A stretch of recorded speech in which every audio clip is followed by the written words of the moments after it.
So I actually don't know how to start a video at all, but I'm just gonna assume that if you're watching this, you've watched Frontier Guides' video on the end of year progress post. While I was watching that personally, I came to a really interesting theory with this first teaser that we see, which is called Time and Space Teaser.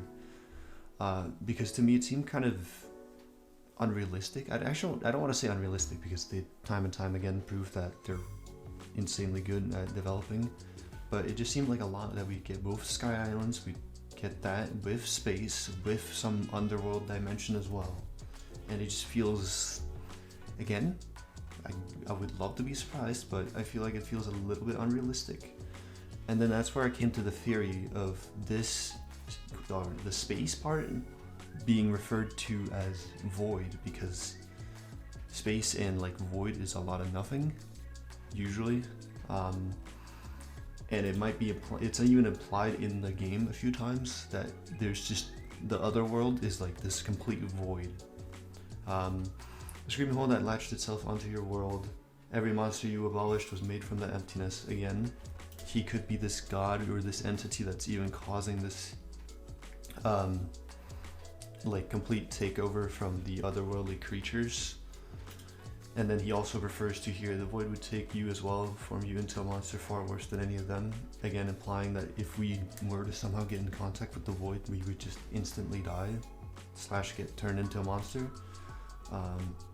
And then here he also says, I am the last moments of time holding these two worlds apart. While I remain, you may not enter.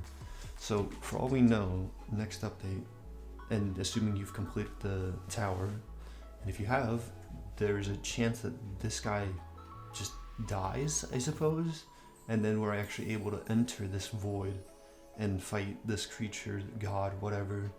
And then this guy might come into play because he might be able to give us some sort of protection from the void, because again, it's implied that the moment we are even like interacting with the void at all, we are instantly turned into a monster / killed. So I feel like that's where he might come into play. He can give us some kind of protection that would allow us to at least stay inside the void.